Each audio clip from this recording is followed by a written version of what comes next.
Today, my guest is Piyush Gupta from Polytrade. Any introduction to him would be like showing lamp to the sun.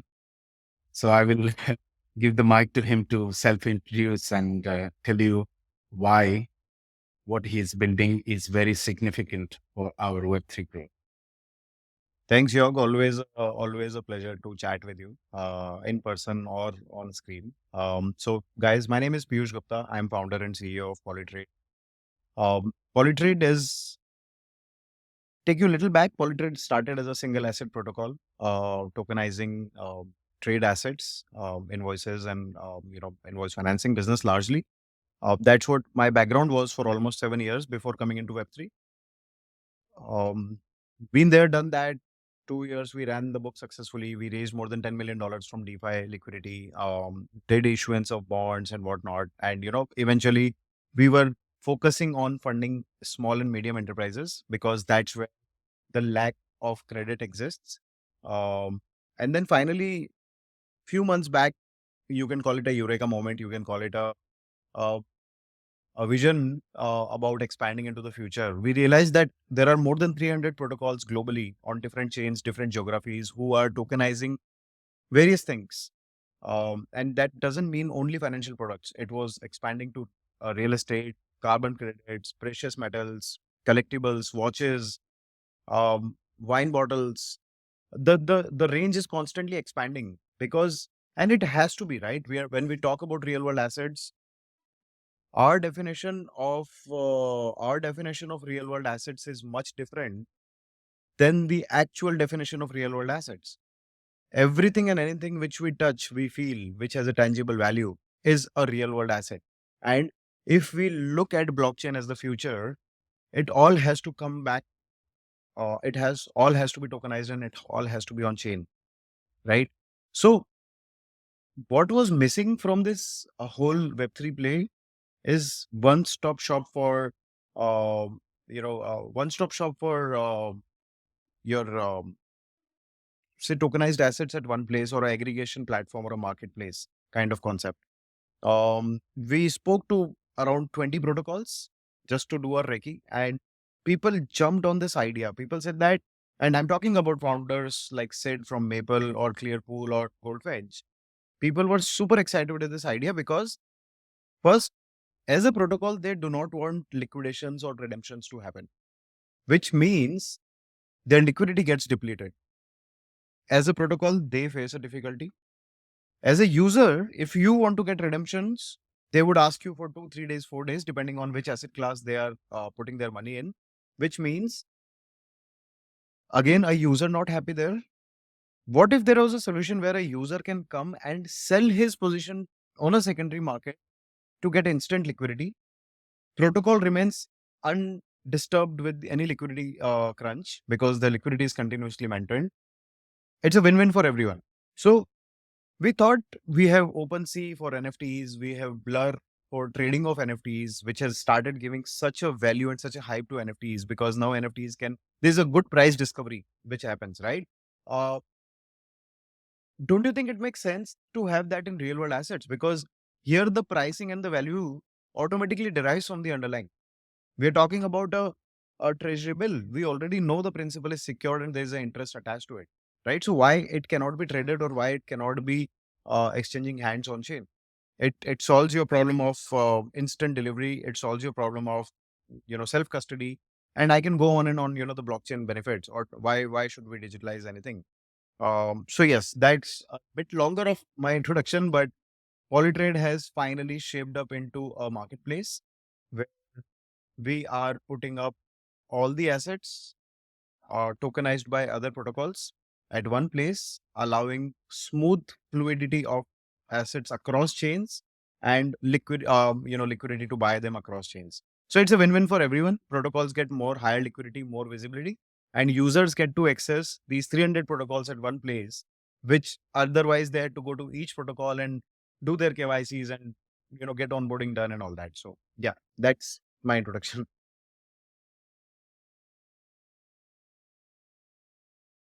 Brilliant. A lot of time, especially projects in Web3, they are prompted to catch onto a narrative. right? But it's not always possible. Correct. And what I've seen with the growth of Polytrade is that not only you caught the narrative of RW, but you made a transition, which is from a protocol which is giving trade financing or tokenizing invoices to a complete marketplace, which is at par with OpenSea for RWA. What are the challenges? What are the thought process we would like to know so that it will help other founders actually to know how to stick to a narrative and how to actually create a narrative? So Yog, at sometimes you feel lucky that you were at the right spot at the right time. Um, RWA was not new for us. RWA was always our narrative, right? We wanted to stay in RWA. We believed in RWA model, and necessarily so, right? Because if the world adoption we are talking about, it has to include RWAs from across geographies, across asset classes. However, yes, you are right. It was a good time for us to step back from what we were doing as a single asset protocol, and again, probably we have to start looking a little minutely of the problems we are facing and start asking that, is that a common problem statement with everybody in the space, which is liquidity, at least in RWAs, right? So we were constantly chasing a ghost of hunting these liquidities from different DeFi protocols and retail people. And then we realized that it's not just us. Every single RWA protocol is facing the same crunch. Why? Because we are all building in silos. We are all having our own community. We are all having our own users. We are all competing with each other. However, the liquidity should be free flowing. If you are talking about few $billion coming into, say, tokenized bills, a user should be free to make his choice. I want to go to Maple, or I want to go to Ondo, or I want to go to other 10 protocols. Or maybe I want to diversify my risk. If I want to put $1 million, let me split it in 10 protocols and put 100,000 each. But then the headache of going to these 10 protocols and doing my KYCs would be a nightmare. Can't I find a single place where I can put all these assets in one shot? So that was the thought, right? And uh, I think you need to beat what's going on in the market. You need to remove the noise. Oh, it's a bear market. Oh, RW narrative is over. Oh, deep in is coming. Oh, this and that is coming. Fine, everything will keep coming and people will keep building on that. What is important is that you should understand that yes, what you're doing actually makes sense, right? And I think you will understand when you get into Farmsent, um, you know exactly why you are doing something and what impact would it bring to the economy and why it is going to happen irrespective of whatever the market says, right? So, same thought, right? And then after I started talking to these partners, we realized that RW narrative is constantly expanding, as I mentioned earlier. So we started speaking to real estate protocols. Same problem, liquidity. Oh, I'm putting money into a real estate protocol. I cannot get an exit right away because it's the most illiquid asset class out there. And we all know that. And we still put a lot of our savings into real estate in our normal life, in our regular life. So then why not create a secondary liquidity for that? Why not create a price discovery for that? How can you make sure that something which is like, for example, Dubai real estate prices, right? It's a demand and supply. Uh, you have more and more demand coming in. The real estate prices have soared so high in Dubai. That can happen all on chain where price discovery can happen. There is a supply demand equation which can be solved, right? So, uh, I think, in short, I would say that yes, we are very happy that we identified it at the right time, and we wanted to make sure that we get right partners, which also happened. And yeah, here is the result.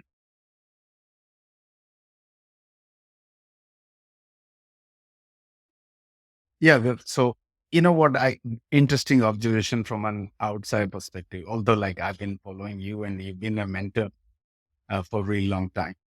What I observed is that you had the idea, yes, of the transition, but you managed to actually onboard people who support that idea. Yeah. And I guess 30 odd protocols have joined, or like, can you give us some numbers? How many companies, protocols you have onboarded? So if you remember our first announcement, which went out, I think October end or November, that time already 15 plus partners have signed up with us. I think that number has crossed probably 40 now. Um, some are in the integration stages, some are at still conversations, some assets, somebody is tokenizing using completely different standards. So we need to understand how do we wrap them up in our marketplace. Some are interest bearing. We need to understand how to, make sure that the constant price feeds keep coming through Oracle. So different challenges, but yes, we are 40 plus protocols now onboarded. You can think of 100,000 plus assets, which are already getting populated.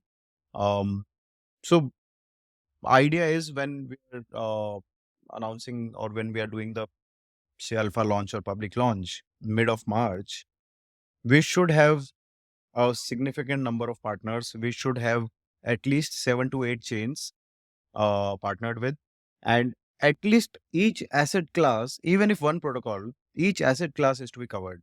So we don't want to leave anything unturned. Whether it's if it's gold, we are talking to Auras.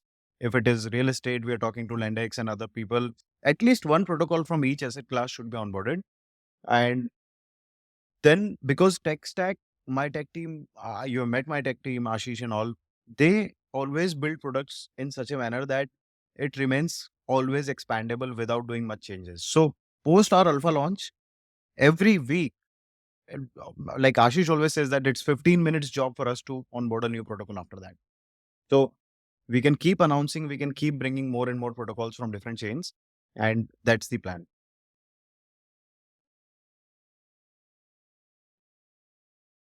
And your team actually went all the way to develop an EIP. Would you like to tell the users? That was more of a development which happened again because of the need we used to have. All the existing tokenization standards in the market today uh, do not fulfill the requirement of constantly changing environment. For example, a real world asset has a lot of ifs and buts. What if the payment gets delayed? Say, example, I was doing invoice financing, right?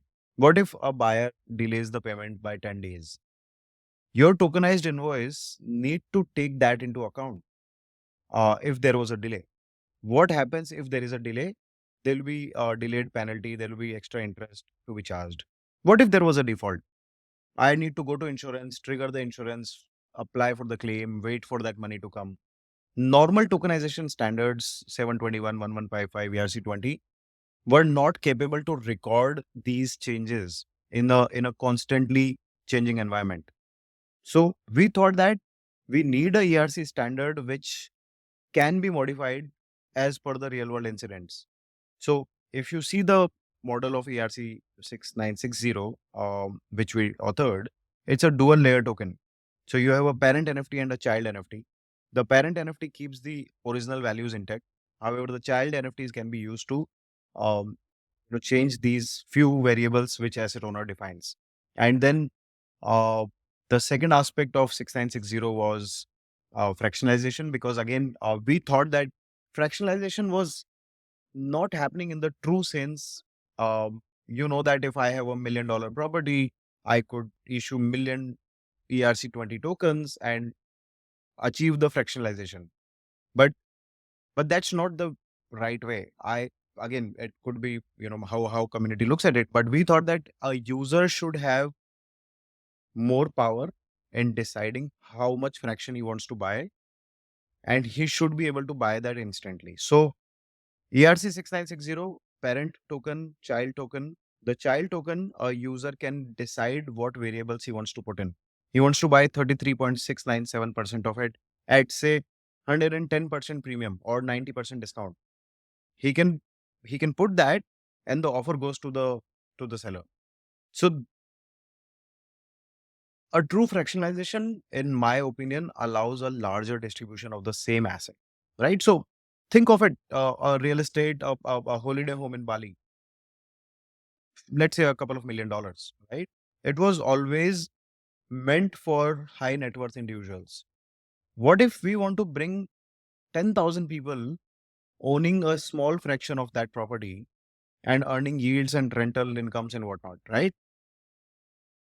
That is what ERC 6960 can make it very easy.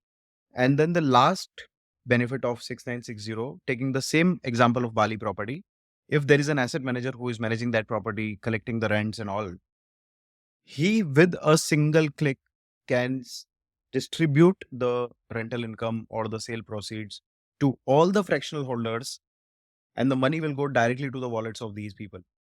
Unlike before, where you have to go and claim your benefits, we thought that that's stupidity, because I'm today I'm practically I might have put money into 20 protocols myself as my personal investment.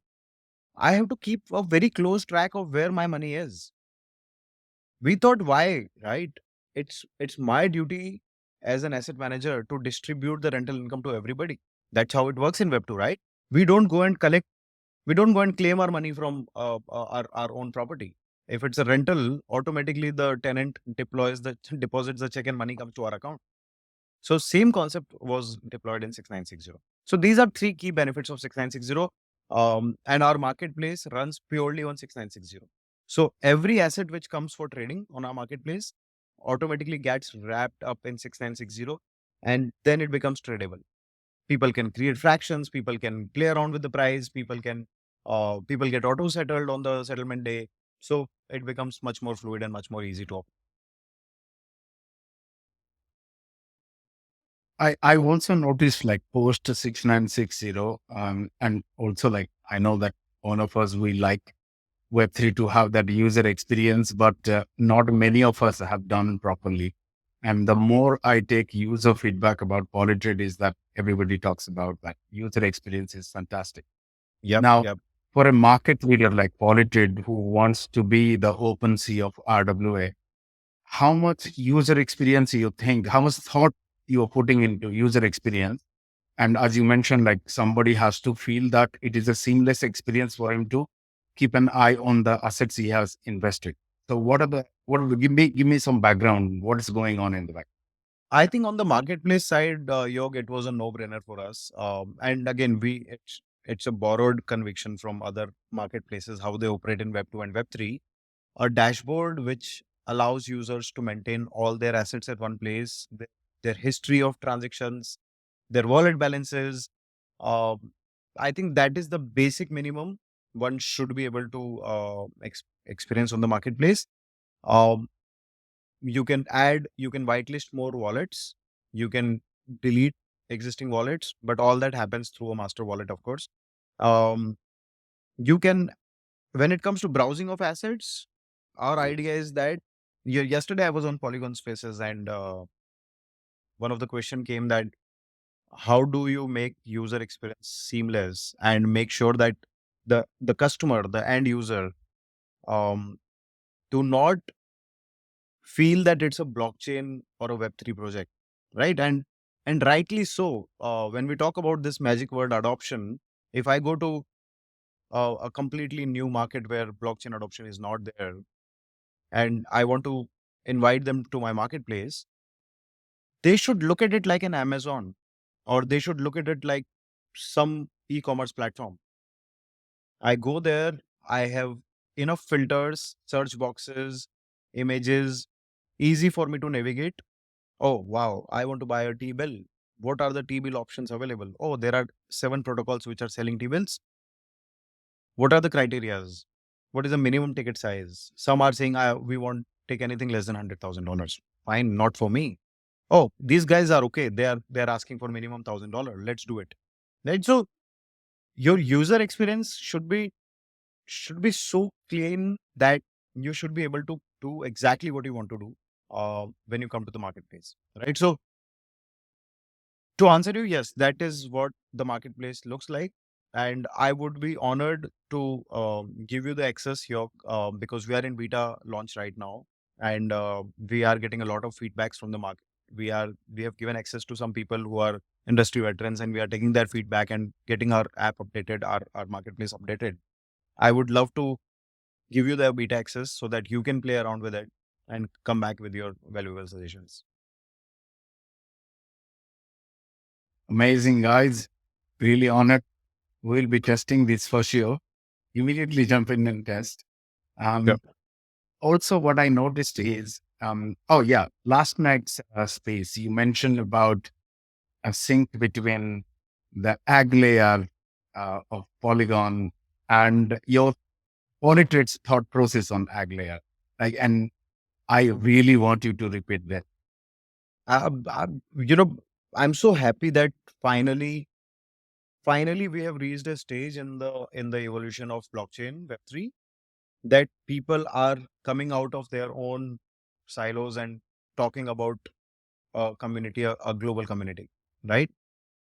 And I think we have seen in last 3 years how much cat fight chains have to have with each other. You know, keeping their communities preserved, uh, doing all these airdrops and making sure that their communities stay at one place.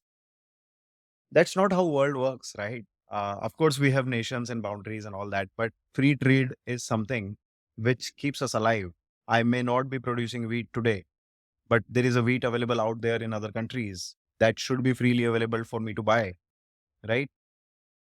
I think this whole thought process of going from monolithic to a more aggregation kind of uh, you know thesis, Polygon is taking a huge step in that. I love that coming from Sandeep. That let's forget the days when we are talking about our own chain and our own people and our own liquidity or our own TVL and our own projects. Let's look at it as a multi-chain global universe, right? That means, and that resonates so well with the marketplace thought because we were very clear from day one that we are not any particular chains baby. We will be going out to all the non-EVM, non-EVM chains, and our aim is to populate 300 plus protocols at one place. Millions of assets trading with each other without worrying that which chain that asset is or which chain my liquidity is. Uh, if our blockchains start working in that fashion, I think I think we would speed up the adoption much more than we can imagine, right? Because even today, institutions feel that, oh, that's happening on Polygon chain, that's happening on Solana chain. Oh, I can be only at one place. That's EVM, that's non-EVM. Oh, these are focused in Asia, they are focused in US. Why, right? A institution should be so comfortable when he comes and says, "Oh, wow, I get a billion users here without thinking about which geography, which chain they are." That will entice a lot of Web2 players to move into this space because then don't have to break their head understanding different chains and different dynamics and different, oh, this one is expensive, this is L2, this is L3. You know what I'm saying, right? It should become a one comprehensive solution for anybody, whether it's a user or whether it's a consumer or whether it's a merchant. Yeah, the more we look at like Web3, of course, like we are at an infrastructure build stage and we are touching the user experience stage. But I think that more we go forward, we will see that the user wouldn't know that it is blockchain or what is the Correct. background. Just like as today in Web2 world, they don't know what is the database we are using. Of Do course. you see that this is leading to that way, right? I think there is no other way, Yog. If we are looking at a growth, which is inevitable, this has to be the solution. This has to be the approach. Otherwise, we will fail miserably. Absolutely. In one of the podcast, Kenny, I think, of Manta, he was mentioning that today you might be seeing there are different chains, but tomorrow that concept will be just like, will not be available for common people. They Mm. wouldn't be knowing, right? So, which make me to think that, at top there is only collaboration and there is no competition, right? Um, 100%. and Today, your move from being we don't think about different internets. We don't say that, oh, I'm using, we might have different providers of internet, but internet is internet, right? A data is data. A calling is calling. I absolutely, think So I think that same concept where you say, oh, absolutely. blockchain, a layer of blockchain is there, doesn't matter who is the provider of that blockchain. It's available to me. Yeah. For our viewers, just to note that Polytrade is literally trying to implement the same for RWA, like bringing in assets irrespective of where they are and giving the consistency of user experience. So for you as an user, it feels the same that you are using one marketplace. or there are a lot of background work which is going on into this, syncing many chains, many type of assets, and try to give a common feel. And that's why I'm so inspired by what PG is doing with Polytrade, and I'm sure there is a lot of work going on to give you that consistency of user experience. Right. And Yog, maybe I just want to kind of touch base on two more points before we conclude. One is our partnership with Mastercard. It doesn't seem big today, but trust me, there is so much work happening at the background. Mastercard is super excited with this narrative of going on to these 300 plus protocols. And Mastercard is already thinking that how do we add value so that everybody can benefit from this play, right? So that's happening. Of course, they are a giant, they are a institution. They move in a very slow pace, but I'm telling you that Mastercard will make a difference on our marketplace, whether it's through their checkouts or whether it's through providing multi-token settlements. And I don't even know exactly how it will evolve, but they are super excited to partner with us. That's first. And second, you must have observed few days back we announced our NFT reflections.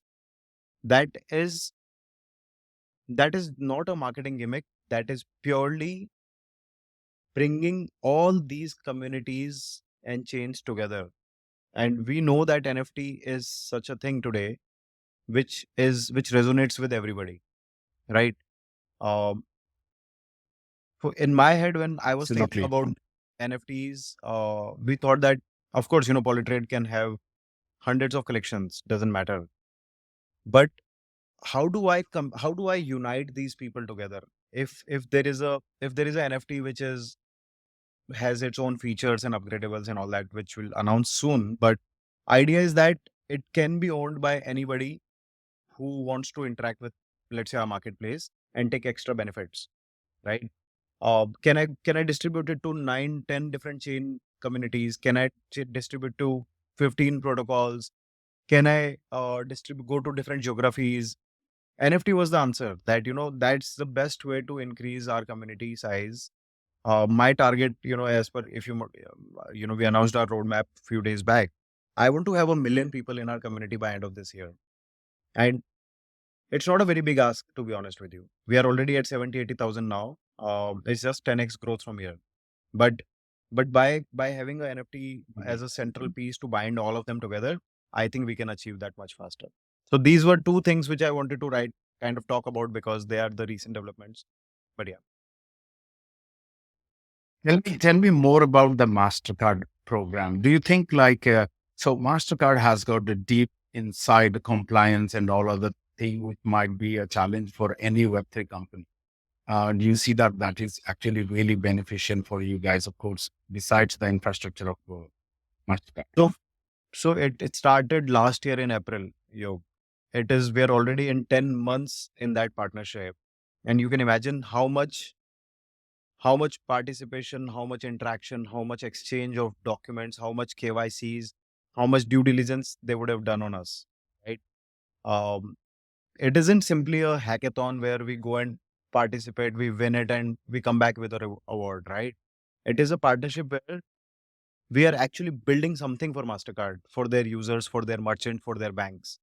So the current project which is working with them, It is huge. yeah, the current project which is going live very soon with them already is a trade finance module which we are developing for them. So that should come alive second quarter. But yeah, things are happening at a much faster pace than you can think. So there is already a separate team working purely on Mastercard initiative. I'm going to put you in a spot of bother. It's very difficult to ask you to choose three partners or three exciting things for the next 1 month. Just to give you a question, what do you think is three exciting features coming in Polytrade? You don't have to reveal too much Oh yeah, yeah. So for I will next not I will 1 month. I'll not reveal the names, but one of the large partnerships on the chain. So our first launch is happening on, of course, Ethereum and Polygon, but then the third chain, the largest chain in the existing space, we will be partnering with them. We are talking about couple of exchange listings. I don't know which one will happen first and when will it happen, but that discussion is going on. And thirdly, very, very important is bringing more and more assets, as I said, right? For me, my first priority is to populate the marketplace with assets as many possible. And I think that is something you will see a very aggressive partnerships in next 1 month, because there were conversations which are going on for month, 2 months, right? They will all be converted. They're all being converted now, and you will see series of announcements going in next 1 month where we partner with these projects. So largely, I would say these are the few 30 days plans immediately which are coming. Amazing. I'm so excited, and I keep looking at Polytrade space to be inspired, and as well as, I always ask for others who don't know. I always go to Piyush to ask for input where I can correct. And he has never said no. I've been bothering him actually, but also I'm aware that he's been doing a lot of work. So thank you so much, PG, and thank you for all the information. I'm sure everybody is going to just jump in and look at Polytrade again. I've shared so much in our community, and they all love Polytrade. So hopefully, the next OpenSea of RWA is already here, and all the best wishes. Thank you so much, Yog. Always a pleasure talking to you, and yeah, love to communicate. What's coming ahead. Thank you so much.